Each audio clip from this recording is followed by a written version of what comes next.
Good morning, everyone, and welcome to our Heavenly Parent Holder Community, Oceania Hundoke. And today we have Dr. Jacinta Moreau. So it is Sunday, the 6th of February, or the 6th of January in the 10th year of Chongyol Guk. And it is the last day of our 40-day condition. So let's begin with a bow to our Heavenly Parent and true parents, Chariot, Kyumbe, Haro. And let's recite our family pledge, both in Korean and English. Thank you. 가족맨세 8. 전일국 주인 우리 가정은 참사랑을 중심하고 전일국 시대를 맞이하여 절대 신앙, 절대 사랑, 절대 복종으로 신인의 일체 이상을 이루어 지산 천국과 천산 천국의 해방권과 속방권을 완성할 것을 맹세하나이다. Family pledge number 8.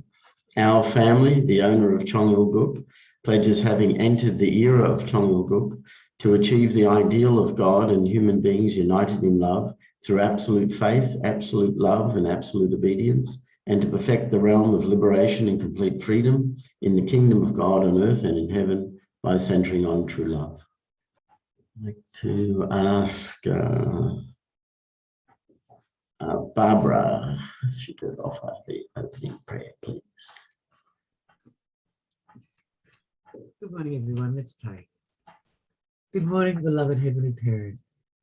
It's so wonderful to be here with you and our brothers and sisters in your heart, Heavenly Parent. We're so grateful for this holy day.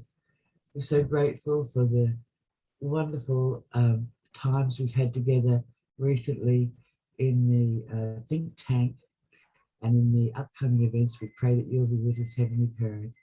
We certainly will be there doing our bit to support our beloved mother. May she have a wonderful day today, Heavenly Parent, and really feel our love. We're so grateful that we can have this time together, and we're so grateful that you're with us. Please enjoy our love.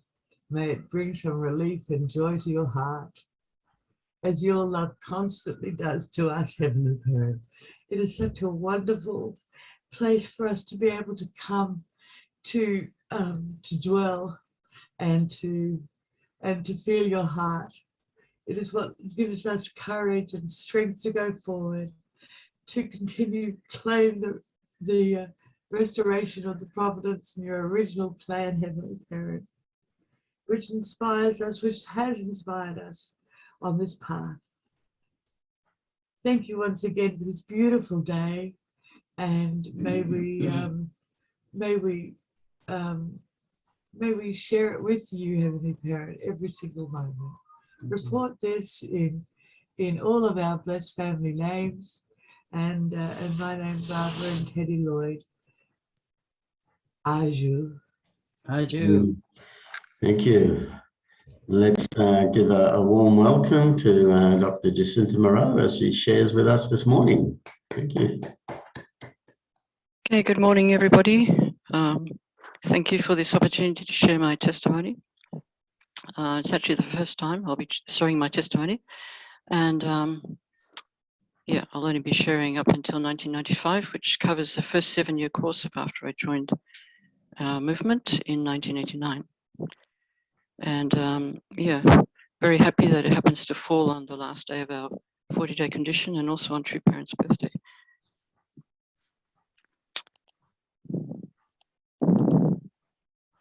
So I'd like to begin with one of True Father's prayers titled, Please Achieve Everything Through Us.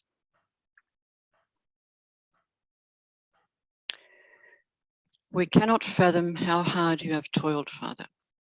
There have been numerous ancestors that have followed your will, but they were not able to resolve the sorrow of the fall, and they faded away in the chapters of history. When we come to know that they are looking down upon this unworthy group on earth at this hour and waiting for the day of liberation from their sorrow, we cannot help but feel how important our responsibility is. please let us realize once again today that we do not exist solely for our own selves. Enable us to understand that heaven and earth, our ancestors in the spirit world, and our future descendants are all linked together through us. And this was True Father's prayer on the 1st of January 1961, quite a long time ago. So this was actually a quote that was given at the last Special Great Works. Was that back in October?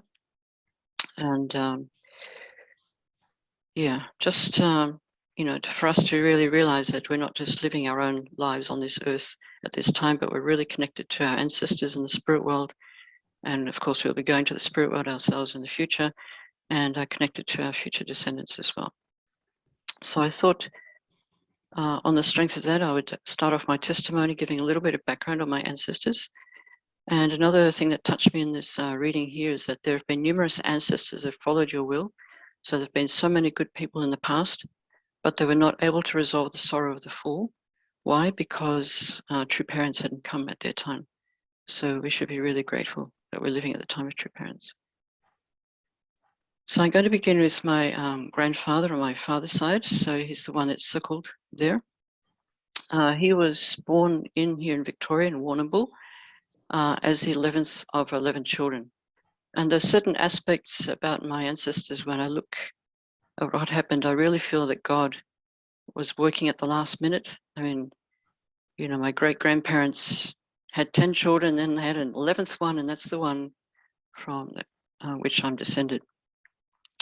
And both of my lineages from my father's side came from Ireland, and in the middle of the 19th century, as you probably know, there was a great potato famine, and my grandfather's side of the family came from the county of Cork, which was actually the worst hit area in Ireland.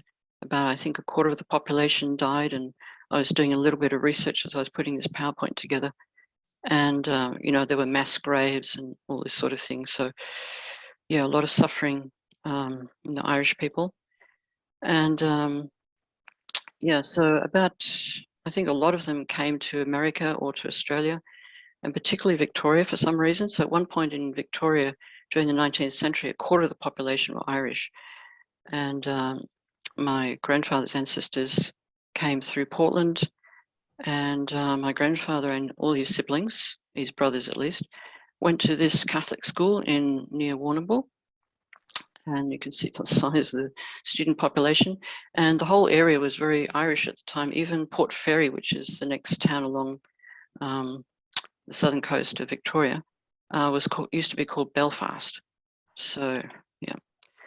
And just before I move on to my grandmother, 3 of the nephews of my grandfather actually died as young adults. So somehow some indemnity was being paid in this lineage. One died in the Second World War as a corporal in Tobruk in Libya, and then 2 others died at the age of 21, soon after the war, about 1948. And here they are pictured in a photo with my grandmother. So these were not some sort of distant cousins. These were cousins that were often, you know, living at the house with my father, and they both drowned in 2 separate incidents. So, yeah, quite tragic. Moving on to my grandmother. So this is a photo of my grandmother.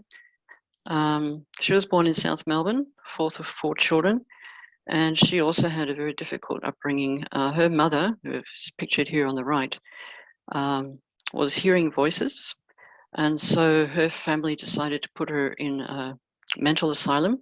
So at the age of 1, she was taken away from her 4 children, including my grandmother, who was only 1 at the time, and brought to South Melbourne Station. They're picked up by 2 police officers and taken to the Kew mental asylum.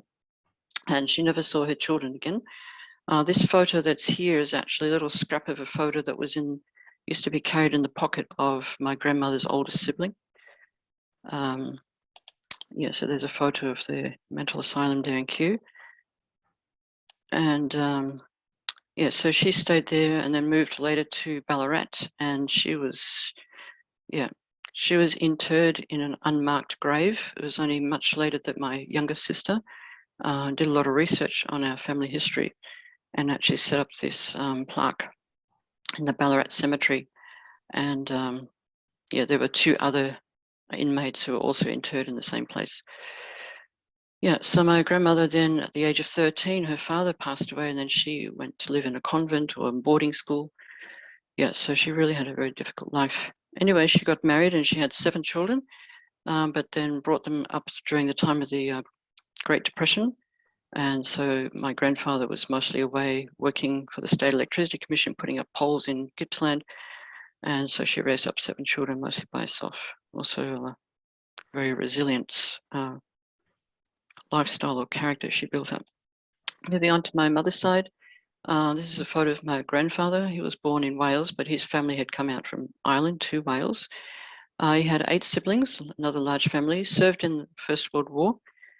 His older brother also did, but died in the war, aged 33, and his older sister, not sure of the circumstances of her death, but she died single at the age of 26. So again, some indemnity in this family. He married late at the age of 32, but then died young when my mother was only about 10 or 11 years old. And then this is my grandmother on my mother's side. So he had 9 siblings, including 6 sisters, as you can see in this photo. She had a twin sister herself, born in Wales.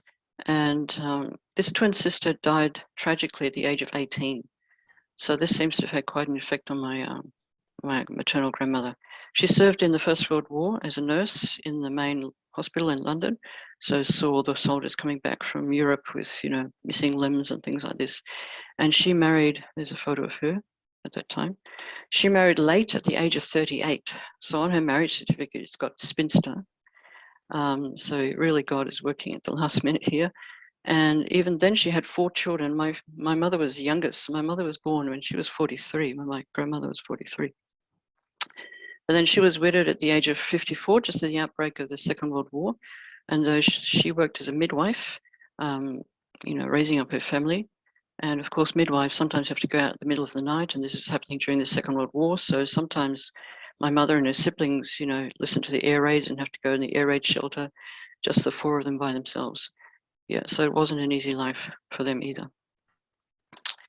Moving on to my parents now. So by the time my mother was in her mid-20s, both of her parents had passed away. Her siblings had all married.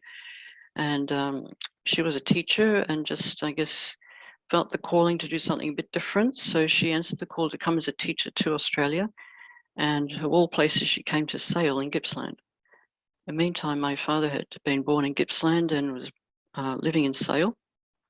A very devout man. I heard from my uncle at the time of his passing that he was the closest to his parents.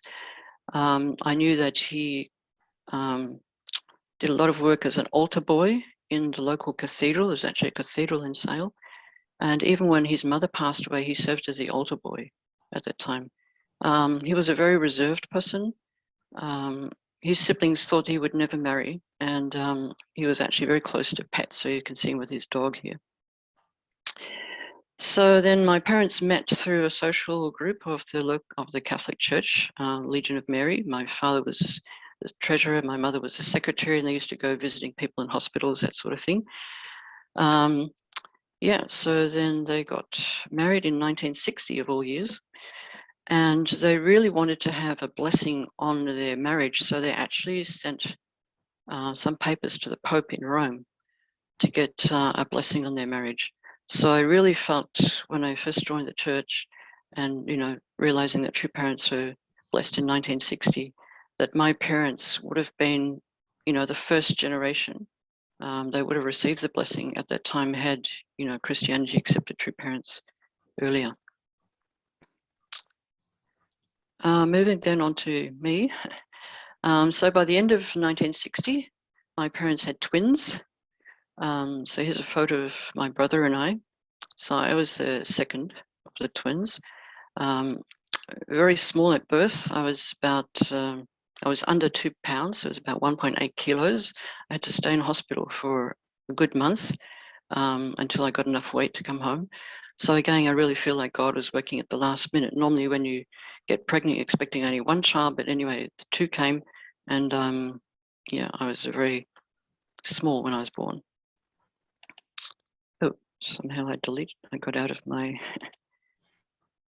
presentation here, just get back in.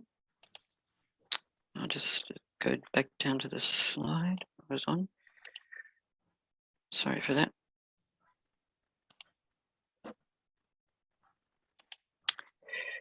All right, so this is a photo of my siblings. Yeah, so we were a group of 4. If I can think of one word of my early years, it was protection. My mother in particular really protected us. Only one time I can remember going to a wedding of my cousins. And at that time, my mother thought, no, we're not going to have you meeting your cousins. I never had any school friends over, and I never went to any birthday parties of my school friends. We were just really protected. And from the age of 7, I started learning the piano, as did all my siblings when they were young as well. And by the time I was in high school, I was practicing 2 hours of piano every day. So my mother was keeping us very busy. And we used to participate in lots of music competitions around Melbourne, piano competitions. So about 5 or 6 times a year, plus we were sitting piano exams. So my mother was really keeping us busy so we wouldn't have our mind wandering on anything else. And at the age, well, my family was a very Catholic family, so we would always be going to church on Sundays. And I spent grade 1 and grade 2 at the local Catholic school. The rest of my primary school was at the local state school. And I guess I knew enough about, you know, Mary and the Bible and everything that at the age of about 7, this is my first communion photo here, and I'm circled in green. I had this conversation with God, and I asked him, why didn't you make me Mary? Because I really wanted to be important for God, and I really saw that the most important woman in biblical history up to that point was Mary. So I really, it's quite a cheeky question actually to ask as a 7-year-old girl, but I asked God, why didn't you make me Mary? And yeah, I used to value these little cards that we got. This was a little card from of my confirmation saint, Saint Therese de Lisieux. And I used to keep these in a special little box. And one time my sister got this one, it would look like this one, and she cut around it. So I was quite upset. You know, I was really quite a God-loving little child. But also I can remember around the age of 7 or 8, my mother was really training us in terms of, you know, life is not easy. So I got this bookmark which read, when life gives you lemons, make lemonade. And my mother shared with us quite a bit how difficult it was for her during the war, you know, with the war rations for food and all this sort of thing. So we really brought up, you know, that life is not a bed of roses. And other things that we had on the walls at home, we had this big world map in the same room where the piano was. So I used to look at this quite a lot. So we got this sort of global awareness, you know, of the world. And then there was also this wall hanging in my room. Desiderata, I'm sure a lot of you are very familiar with this. And the one phrase that I remember even now, thinking back, is this one here. If you compare yourself with others, you may become vain and bitter, for always there will be greater and lesser persons than yourself. So even, you know, as I was preparing this presentation, I thought, what do I remember from my childhood? And that was a phrase that I remembered from this desiderata. But notice at the end, the last phrase is strive to be happy. And of course, that's like the beginning of the divine principle. Everyone's striving to be happy.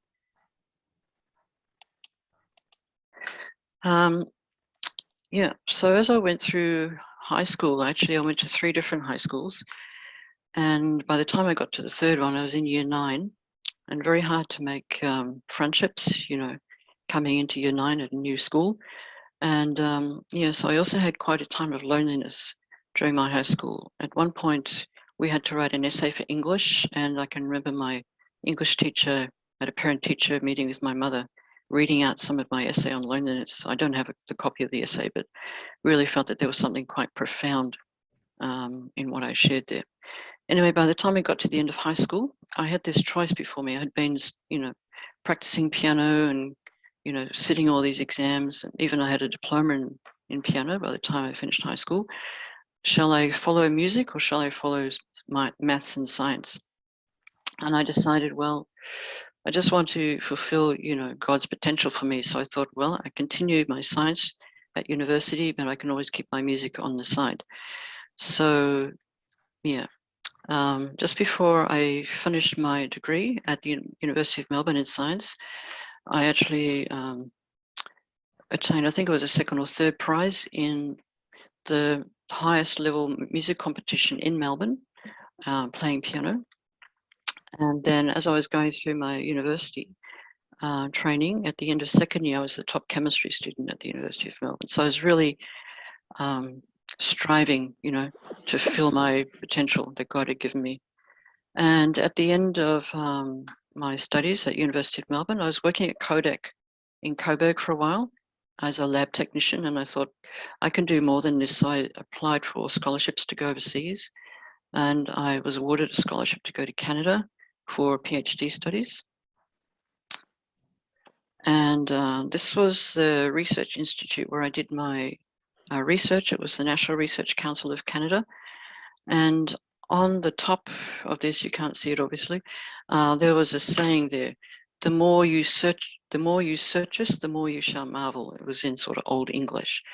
And, I still had the desire to be doing something for God at this point. And my research supervisor, once he realized that you're doing a PhD in science and you're still going to church on Sundays, like he couldn't figure that could be possible, that someone could be scientific and also, going to church on Sundays. But actually, within a week of me arriving in Canada, I went to Ottawa. I was in Ottawa. I was, unbeknownst to me, somebody came into the hall of residence where I was staying. I was only there for a couple of weeks until I found a family to stay with.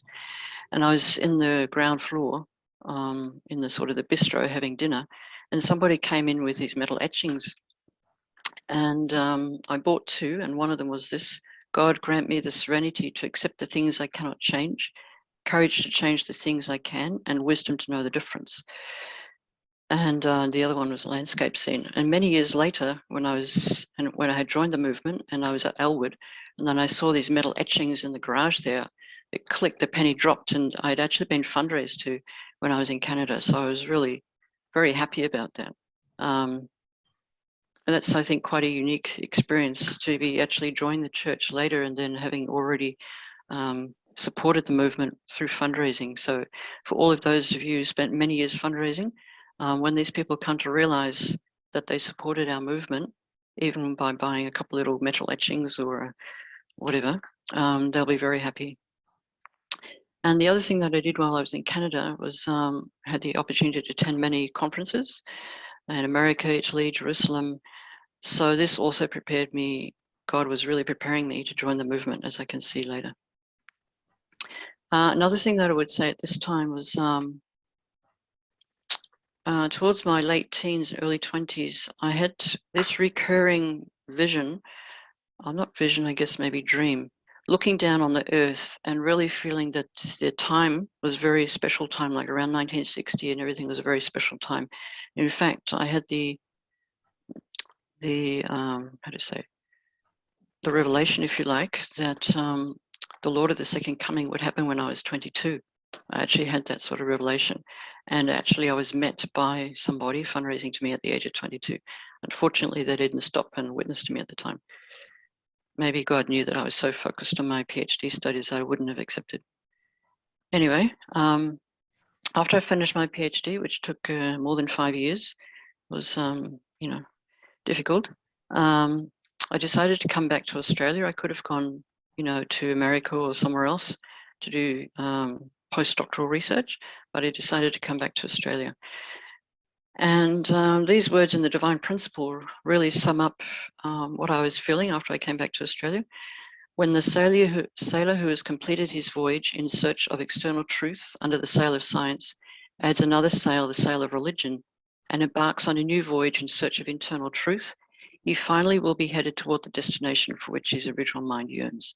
So I'd spent so many years, 10 years in fact, more than 10 years at university, studying science. Then I came back to Melbourne and I had a postdoctoral fellowship back at the University of Melbourne, but in the biochemistry department. And it's like, okay, what's next? you know, I was obviously starting to feel like I should be getting married soon or something. And yeah, there was a bit of a longing, a bit of a searching at that point. So God had his plans. I initially came back and lived with my parents, but then within a month, I managed to find an apartment close to the University of Melbourne through contact of the neighbour of my parents. And had I not been living in that apartment and then walking to the University of Melbourne a certain way, then I wouldn't have met my spiritual mother, the place that I did. I would have been walking the other direction and I may not have met her. So really God was preparing behind the scenes. And as you probably all know, my spiritual mother is Jacinta Derbyshire. So again, here God was working because my name obviously is Jacinta and her name was Jacinta as well. So I was a bit like my father, quite a reserved person, wouldn't talk to anybody on the street. But because she said, oh, my name's Jacinta and, you know, what do you think is the most important issue in the world today or something? And, you know, can you give me your phone number? Then I said, yes.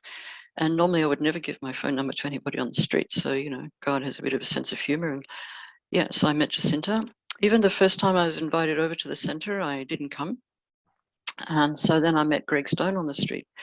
This was in Lygon Street. And I said, oh yeah, I think I've met you guys before. So then the next time I was invited, I came over. And yeah, so that was like end of May 1989. And I came over to the centre a few times. Initially, the centre, for those of you in Melbourne at the time, there was a centre around Lygon Street, but that wasn't such a friendly centre. You had to like push a button and say, oh, I'm Jacinta Moreau, or actually I was Jacinta Drew at that time. I've come to meet you, and they push the button, let you in. So that wasn't very friendly. But soon after that, I was going to the CARP Centre, which was very near the University of Melbourne. And this is a photo from inside that CARP Centre. My lecturer at the time for the Divine Principles, Michael Tracy, and to me he looked like a Catholic priest, so I felt quite comfortable listening to the Divine Principle from him. The first point that really touched me was that, you know, the source of all femininity in the world is God. And yeah, okay, Eve keeps coming in. Yeah. So yeah, he was my first lecturer, and the second thing that really touched me about the Divine Principle was the fall, and it just made sense to me that it was surprised, but it made sense to me that you know, the misuse of love could bring about the whole state of the world, you know, with all its conflict and everything. So when I heard that, I thought, this is not Catholic teaching, but I felt that it was like maybe another Christian denomination teaching. So I was still quite okay with the Divine Principle. But then the third time I came over, I started hearing about the mission of Jesus and John the Baptist. And that's when I knew this is something different. This is not even Christian. And I started to actually a little bit internally struggle at that point. And I think Rick, who was looking after me in the centre, could sense that. So what he did for the next time I came, he went out and found a secondhand keyboard, not even a full-size one, and brought that in and started getting me to play keyboard because he knew, you know, I told him that I was playing piano. And so this started to move my heart as well as, you know, the Divine Principle moving my mind. And I think that really made a difference. So actually, by the time I came over, I think it was about the sixth time, it was about the middle of August.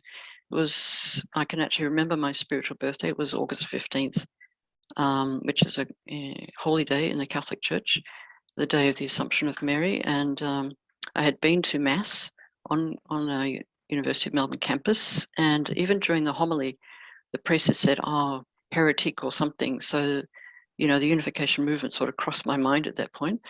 Also on that day, I was successful in obtaining some research funding to extend my stay at the University of Melbourne for another 2 years. And that would have been working with the Alfred Hospital on some research related to cholesterol, which I had done my PhD research on. So it was quite a big day. And then I came over to the centre in the evening. And then Rick decided to show me a video of the 10th ICUS meeting. And yeah, so ICUS is International Conference on the Unity of the Sciences. And I had gone to these different conferences as a PhD student. And they were so specialized, you know, just in a very narrow field of science. And when I watched this video, I'm not sure I have time, but maybe I should. I'm just going to start share another screen here. Not sure. Might have to get out of here.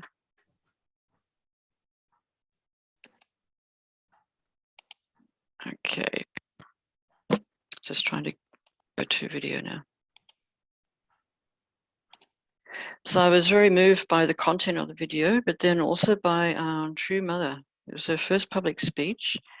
And I really recommend, you're sure some of you are familiar with even the ICAS conference, maybe you even helping at the time.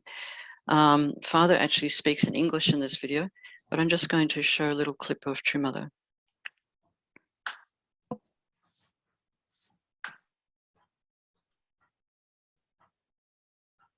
You need to share the screen. We just still see your slides. I'm sorry. Can you hear the sound though? No, No, okay, so I'll go back a bit. you actually need to share it and then also tick the checkbox that says share sound. Okay. Yeah, the tick box is there. Okay. This one, that's right. Is that okay now? Yeah. Yeah. First time that she has addressed the public. In the Orient, Reverend Moon and I have wanted to bring you to our homeland for a long time.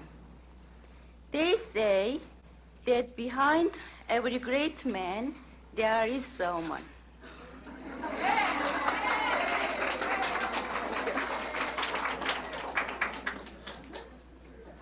In this sense, I respect you all very much. You have made your husband successful. You have helped them create many things to help mankind. I also try to be a wonderful helper for my husband, Reverend Moon. But it is hard because, as you know, his ideas and goals very high. Sometimes I wonder how good a job I am doing to help my husband. I never get a report card.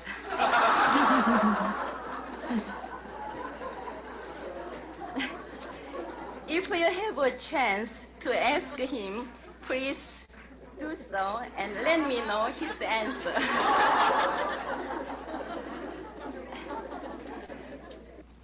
Today, the world situation is becoming dark. Many families are breaking up. My heart is so sad to see this. I think women must give love and must practice a sacrificial spirit. When God dwells in every home, the parents and children will have God's love and hope. With families as the cornerstone of society, then our nations and world will become very beautiful and filled with God's love. We will all be one family under one God. I hope your time in our country will be remembered with joy all your life. Thank you very much.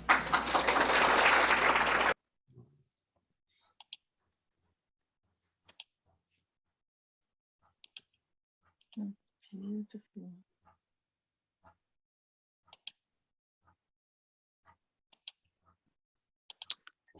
Right, so that, oh, I was sharing, sorry.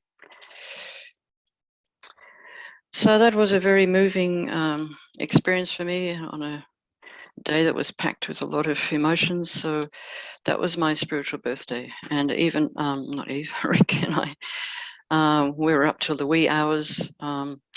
He was sharing a lot about his experiences in America with, you know, giving the food out in the trucks to the poor people, and it just really clicked for me. And at the time, I'd only studied the divine principle, I don't know, maybe up to the 3 families or something. I hadn't even got anywhere near the conclusion. But yeah, I wanted to go into this in a little bit of detail just to encourage you that even if you're witnessing to some person that's got a lot of letters after the name or something, done a lot of studies, it's actually not necessary for them to even hear, in my case, the whole principle. Just spiritually, they can be awakened to the truth. And that's certainly what happened to me. So yeah, so then I had a conversation with God around this time, and I said, now I know how to live my life for you. So this was like, back at the age of 7, I really wanted to be Mary. And now I said to him, now I know how to live my life for you. And I had this sort of tremor experience where he was just so excited and he was in my body. And he actually said to me, you are pregnant with my love. He actually said those words to me. So it was a very deep experience. And so then I enjoyed a lot of time in the center. It was hard for me to go back to work. Actually, the first 3 days after my spiritual birthday, I just didn't turn up for work. I didn't even call them to say I wasn't coming, I was sick or anything. I was just literally floating on cloud 9. My feet were in the air. I was just going to the holy ground, and I just didn't know what to do with myself. Just so happy. And here's a photo of my first Holy Day experience, which is at Elwood, at the Foundation Day for the Nation of the Unified World. That was in early October. And just seeing some of the blessed children there, and even holding a blessed child on my lap, and just thinking, oh, this is a blessed child born without original sin. It was really, really amazing. And at the time, I really felt the Melbourne community was doing a really good job at raising me up in spirit and truth, not only lectures with the divine principle, but also, like fun times and, happy times. We used to have lectures out in the bush, as you can see, literally. There's Martin giving a lecture here. And this was another place that we went. And I felt that Rick's the best tools he ever had was a Frisbee. If we were walking outside and some people were lagging behind, he'd throw his Frisbee and get them to catch it and, come closer. And he was using the Frisbee to, sprinkle water on us. And he was just a really, a very good, able figure at the time. Really made joining the church very easy. This is a photo of the Holy Ground at that time. And so after the initial euphoria of joining the movement, I had to come to grips with telling my family, who of course very Catholic, that I had joined the movement, and even more that I was going to give up my career. So this was a very tough time for me. And what really helped was going to the Holy Ground. The branches come right down close to the ground. And what came to me was that verse from the Bible, how I would gather you as a hen gathers her chickens under her wings. And, so I had this sort of experience with God and Jesus there. And that gave me the strength to tell my family, especially my mother. Initially, actually, her reaction was okay. I gave her The New Future of Christianity, and she read it. And she thought, oh, just your understanding of heaven or something is a little bit different. But once you got in touch with the Catholic Church, that's when it became a lot more difficult. So when I actually told her, she was saying things to me like, oh, you're killing me. And, it was really quite difficult. But I really felt the strength of my convictions, and I was able to go through it all. And this is a photo of me just before I left Melbourne to go to Sydney. I was actually giving a lecture about the spirit world on one of the rooms on the campus as part of O Week. All right, so I just want to share another passage from the Divine Principle, which resonates with this experience at that time. Due to the fall, human beings became ignorant of God and his heart. This ignorance has rendered the human will incapable of striving toward goals which are pleasing to God. As God has given spirit and truth, meaning internal knowledge and external knowledge, to fallen people, according to the merits of the age and the providence of restoration, their heart, which yearns for the freedom of the original mind, has been gradually revived. In step with this progress, their heart toward God has also been restored, strengthening their zeal to live according to his will. So really the Melbourne community really helped me, with imparting God's spirit and truth and really strengthening my zeal to live according to God's will. So my first mission after joining the movement and moving up to Sydney and after attending the 21-day workshop with Reuben Hose at the time was with PWPA. And he was the board of PWPA at the time. So the PWPA had been running for a few years. They'd published one book. There was another book, Conference Proceedings, that was unpublished. And the accounts had been not looked after for a few years. So I looked after all that. And by the end of the year, we had organized another conference, which was in the Blue Mountains, which was on the theme Australia and the Global Environmental Crisis. So then we also published that book. And we had on and off meetings over a few years. This was another planning meeting that we had before we had a conference in 1994, which by that time was actually a joint conference between Women's Federation and PWPA at the University of Sydney. Of course, like all of you, I went through fundraising as a young member. And there you can actually see Eve in the photo. So we were brother and sister in the same centre. Little did we know that we would be matched and blessed some years later. Also there you can see Maria Rosa, Chihiro's there, Terry and Tazuko with his two small kids there, Joshua and Julia. So fundraising was a time when I really reached out to God. It wasn't necessarily an easy thing for me to be doing. So often I would sit down when I was dropped off and I'd had a notebook and I would write something to God, how I was feeling. And I've actually got all those notebooks. I have to go through them someday. And also around those times, this is in the early 90s, Australia was going through some sort of recession or something. So it actually became quite dangerous to be going to some of the factory places. Like there was nobody anymore on the factory floor and you just had the boss up in the little office upstairs, and as a young female going up there, it was quite, it's quite challenging sometimes. So I actually had a dream with my maternal grandmother and she said, don't worry, we're protecting you up until the blessing. So that was very comforting, but it was also quite surprising that my grandmother, my father's side, also my paternal grandmother, that she even knew about the blessing. This was way before Chompeong Providence started, like for liberating and blessing ancestors, but she knew about the blessing. So I really felt that she was in a very good place and able to actually help me before I received the blessing and protect me. Another thing, since we've been talking about Cairns recently, I had the opportunity, I think this was in 1991, to go up to Cairns. James and Seneca were there, and there was a group of Japanese youth came there.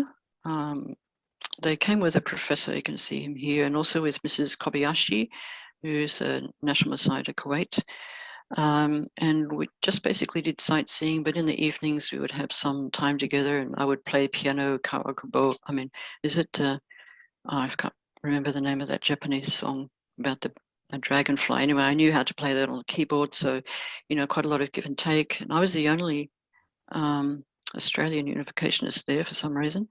And I remember having this photo here and talking to Mrs. Kobayashi and saying, Japan, fought in the Second World War in the Solomon Islands, and there were some islands here in the background. So we had this photo just sort of remembering that. And then in 1992, the Women's Federation started. So being in Sydney, I was one of the key people to help set that up. And then by the end of 1992, as I already mentioned earlier, another Hundoke time, I was actually the Australian Women's Federation representative to go to Beijing and attend Mother's speech there. So this is our group photo outside the Great Hall of the Palace. I mean, Great Hall of the People, sorry. But certainly the most challenging time that I had between joining the movement and receiving the blessing was when I was subjected to deprogramming. So I had been called down to Melbourne by my family on the pretext of saying goodbye to my sister who was going to be going to England for some studies. And lo and behold, I was taken to a place down in Mornington Peninsula. And I was in this boarded up holiday house for 9 days. And during that time, yeah, it was very difficult to feel the betrayal of my parents, and also to hear all this sort of slander against True Parents, especially against True Father. And I didn't necessarily know everything about True Father's past at that time. I didn't know he'd had a second wife and a hegemonym. I didn't know that. I didn't know anything about the Japanese Yukaza, or whatever it's called, the mafia, and so they tried to rubbish True Father, and which shook me a little bit, but they couldn't shake my faith in True Mother at all. They didn't they didn't have anything to talk about True Mother. So during that time I actually had a dream with True Mother, and she was, I've got these two photos here because she was sort of crouched like this, but she was wearing a scarf like that. So it was during her first 7-year course, after she got blessed. And my feeling was that she had gone through so much suffering at that time, and she could resonate with the suffering that I was going through. So that was really a big help to help me through that period. Altogether, I was then taken back to my parents' house. So I was under lock and key for 21 days before I managed to convince my parents to let me go back to Sydney. Yeah, so then even coming back to Sydney was a bit of a process to sort of, regain my faith. It had been shaken. So I was asking lots of questions, the Divine Principle lectures after that, I was asking so many questions, which in a sense was good. Why am I doing this? And here's a photo of me just after my 7-day fast. And the center life was very important, and center, the brothers and sisters in the center. Here's a photo of Nellie, who was sharing the sisters' room together. This is Mrs. A, who was, the grandmother figure at the time. Yeah, so this all really helped.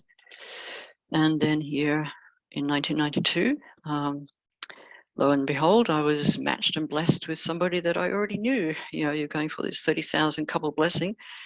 And yeah, it was with a brother in our region. In fact, there were 4 other couples who also received matches with brother or sister in our region.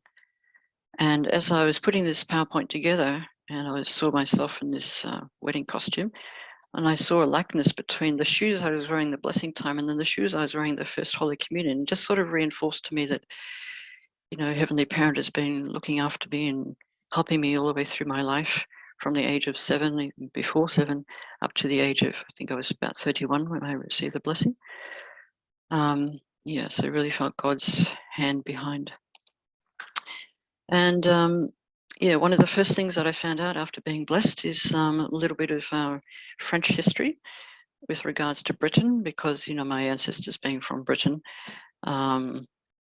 yeah, Eve and I, we testified through our blessing that Father and Mother Moon are creating world peace through bringing couples together from historically enemy nations. So I think in the Divine Principle, it mentions about the 100 Years' War. This was between England and France in the 14th, 15th century, a war that I didn't know about, but this was the war in La Vendée, which is the region of France where Eve comes from. Eve was actually born in this town here called Cholet. So just after the French Revolution in 1789, sometime after that, this part of France was very loyal to the king and to God and to the church. And so they revolted against what was going on in Paris. And so then the Republican forces sent forces down here. And in the meantime, the Vendéens had moved up and they were trying to walk onto Paris, but they went via this place in Normandy. And they were really expecting the English to come and give them some support, and waited there and nothing came. So then they retraced their steps, and on the way back, yeah, they were, I guess they were overrun by the Republican forces. And yeah, so this is a little bit of a sticking point between French people from my husband's area and the English. So he certainly told me about that soon after the blessing. And then quite often I've noticed that whenever we come across the word Nelson or Trafalgar or something like that, Eve would also mention about the Battle of Trafalgar, which is again between English and French, was it? Spanish as well. Yeah, so really, the blessing is to help God's designs for world peace. I can see the time is getting a bit short. So I might just quickly share some photos which show how I attended True Parents around this time. So the first time I saw True Parents was in 1990, 70th birthday. So this is just after I joined the church. I hadn't even finished my work at the University of Melbourne yet. And Australia was asked to send a performance group, and also New Zealand. So you can see here the New Zealand crew. They ended up performing a haka in front of True Parents, which really was quite surprising to the audience. And the Australian group, unfortunately, we didn't get to perform, but we were just on the stage at the end, at the back here somewhere. And at the time, True Parents, if you've seen this photo of True Parents, this was True Parents around that time. It's True Father's 70th birthday. So this was how old True Parents were looking when I joined the church. And also at the time, we had a chance to travel in Korea a little bit, and this was a group of Filipino brothers and sisters that I ended up taking a photo together with Mitty and some others. And as I said, we went on a pilgrimage. So this was, the old Chompadong Church where True Parents' Holy Blessing happened, downstairs and upstairs. And then we went to the Rock of Tears in Busan. And one thing that really struck me at this time was the heart of the elder Koreans who were looking after these special holy sites. This was the pastor up at the Paju Wonjon, and he would get out his box of,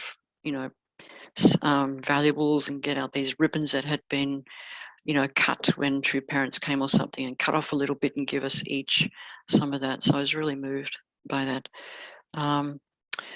True Parents visit to Sydney, 1992. Actually, we mixed up where the True Parents were going to be coming out. So we were like waiting at exit A and they came out at exit B or something. And I was holding the flowers to give to True Parents. So we sort of messed up a little bit that. So here I am holding the flowers. There's True Parents waiting for the cars that didn't arrive on time either. So, this is the first time True Parents came to Oceania. So there are a few aspects that we improved on the next time they came. But down at the bottom here, you can then see True Parents at the hotel. Don't know why this is appearing here. And here I was actually finally able to give the flowers to True Father, which I was very grateful for. This was True Mother. She came for the inauguration of Women's Federation for World Peace, and just wondering what it means actually that it was True Mother who gave the first public speech in Oceania, not True Father. I think in every other region of the world, it was True Father who spoke to the public first. And here was Mother.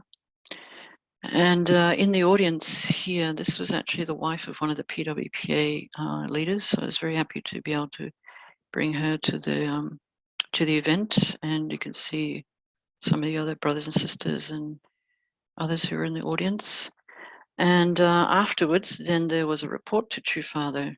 Greg Stone mentioned the other day that True Father was watching in the green room. So some of us went in, and I had just been working in the office pretty much. And so I wasn't expecting to get up and say anything to True Father. So when I was asked to say something, I was just dumbstruck. I didn't know what to say. So True Parents actually started eating, sort of take the pressure off me a little bit.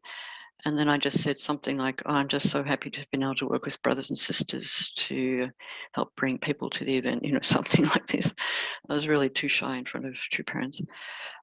This photo here, looking through all the photos, I just felt that this really showed the energy and the investment that True Father had, when he was talking to us at the community centre in Burwood. All of this chalk drawing on the blackboard. And another photo that really moved me was actually a series of photos where True Parents were really, showing us some intimacy here in the hotel room, the faces close together. And I just was really surprised that they would show that to us as, brothers and sisters. And then in 1993, True Mother came again to Sydney. This time we had quite a breakthrough with religious leaders. So this was Reverend Dr. Lambert Carter. This was the Sheikh Fehmi Naji from Melbourne. And this was the leader of the Ahmadiyya Muslim Association. So quite a breakthrough there. And this time we did better in terms of the decoration around the stage. And we actually had our first politician attend as well. This was Jim Small from the New South Wales Parliament. And what was moving about this time, I think, was True Mother's tears when she was reading her speech, when she was talking about True Father and his you know, his life course. And then finally, True Parents' visit to Canberra in 1995. Here's a photo of the umbrellas that had to be held over the registration table because it was raining inside the Hilton Hotel. Who would have believed it? At this time also we had some nuns present, so that was, you know, we were reaching out to more of the VIPs. We also had, you know, these presentations in the foyer of the hotel, and then in the room itself, we then had a what do you call it? Front table, and we had 10 people sitting up there, including Gupchin was there, and PWPA board members, and also some religious leaders. And this was then the first time that Father came and spoke publicly in 1995, and of course a lot of you know about that. And then some quick photos from Father at that time. Again, a lot of energy, speaking out God's truth. I liked the smile that Father had here as he was greeting one of the PWPA board members. And then he also spared no energy when he was talking to the members afterwards in the victory celebration, you know, arms outstretched and, you know, all sorts of noises. And I don't know if any of you remember, but we had our oldest boy who was only about 1.5, no, 2 maybe at the time. And he started reacting to Father's gestures, so Father had to tone it down a little bit. But yeah, at this time, 1995, I'd only just given birth to our second son in New Caledonia in October. So I was called back to help with invitations and things. And I was actually not able to attend the speech per se, because I had to be with Pierre here. Yeah, so this was our little family at that time. So this is my second last slide, sorry, it's overtime. If the spirit world is not united, we will not be able to unify Earth. Until now, the spirit world has been assisting in the background as I followed this path. Immediately after World War II, if the Christian cultural sphere throughout the world had united with me, from that time on, the spiritual and the physical could have attained oneness. That did not take place, so I have again done the work of building a unified foundation through a 40-year course. That work is now complete. So by unifying the standard on earth with that in heaven, the interchange between the spiritual world and the physical world, which had been blocked until now, is finally commencing. This was Father's words in 1994. So I'm going to be stopping my testimony here with more to share later at some point. But from here on, you know, the Trompion Providence commenced, and as you probably know, Eve and I invested a lot in liberating not only our lineages, but also relatives and VIPs. We've been really trying to invest in this, bringing the spiritual world and the physical world together. So this is my last slide. So it's basically a thank you slide to Heavenly Parent and True Parents for spiritual rebirth and the blessing. And yesterday after morning Hundake, I was thinking, what message do you really want me to share with brothers and sisters tomorrow? I was talking to Heavenly Parent and True Parents, and I actually went back to rest for a little while, and I had a dream of True Father, which I don't have very often. And in this dream, I was sitting next to Mary Camera. We were behind a piano or keyboard, and trying to figure out what song, holy song, the community was singing. And then suddenly we were aware that True Father walked in. So then I went up near the front, and True Father said to me, "Why didn't you greet me?"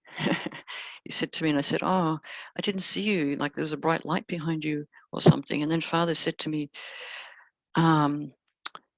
like, "Be careful, you could go blind." So he actually gave me that very personal message, you could go blind. And then he went and got some binoculars, and then he looked right into my eyes. So he was on the other side of the binoculars and I was on this side of the binoculars. And then he just said, "Thank you." And that was it. So I thought maybe Heavenly Parent is trying to encourage us and really, you know, thank us for our sincere effort. I think he was looking into my eyes to see sincerity. And, you know, the expression utmost sincerity moves heaven. So I think Heavenly Parent and True Parents really wanted to say thank you to all of you. So yeah, thank you to our holy community for raising me up, and not just during these 7 years, my first 7-year course, as I've shown in this presentation, but even now, I'm really grateful for this Hundake that we're doing every morning. It's helping me witnessing. I'm actually currently witnessing to somebody since May last year, and that's ongoing. I'm preparing her for the blessing. And also thank you for your kind attention today. And sorry I went way over time. And there's a photo of my husband and I around the time 1995. Thank you so much, everybody. Yeah, thank you so much, Jacinta. Thank you for really sharing your precious time with us. We're very glad that you came and shared, and we look forward to hearing the rest. We are way over time, but if there's someone that wants to say something right now, that's okay. Yes, go ahead. Yeah, Margaret, go ahead. Yeah, sorry. Thank you so much, Jacinta. It's so nice to hear your testimony. And so happy to hear about your Catholic background. I just felt like, oh, here's something I can relate to. So thank you so much.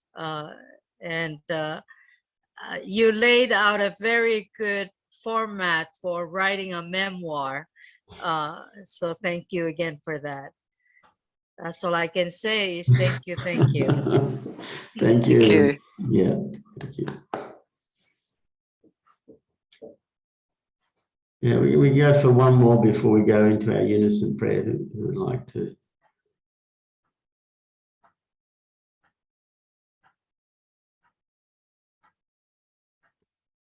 Yes, Reverend Ito. Oh, we got two people now. Reverend Ito, then Greg after. Greg, go ahead. Thank you so much, Jacinta. Yves Moreau is my close friend, so French, I really appreciate all your story, and especially also historical background of your blessing, the French and the British, historical connection. Yeah, I'm very appreciate all those things and the historical one and everything. Thank you so much. Thank you, Reverend Ito. Go ahead, Reverend Stone. Oh yeah, just when Jacinta first came in Melbourne, 1989 was when Dr. Paul Werner came as an IW, and he basically took over everything. And he organized 3 40-day witnessing conditions, and the whole nation came together, all members from everywhere. And we just were in Melbourne and witnessing, and actually hundreds of people coming through. And but in the end, only like 3 people joined. And I think even of them, 1 dropped off. But Paul Werner said, Jacinta is worth maybe 10 people. So that was from Paul Werner. So, yeah, so true. Thank you. Thank you, everyone. And it's now time for us to offer our unison prayer. So I'll just share the screen and let's pray together.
Jew.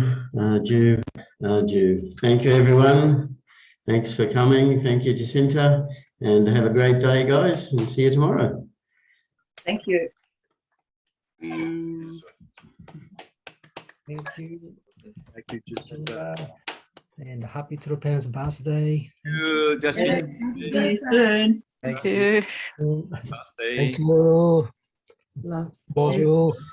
Thank you, Jacinta. Yeah, it's fabulous. Thank you. My pleasure. Say hello to your husband. Is Eve there? I think so. Yeah. Oh, okay. Bye-bye.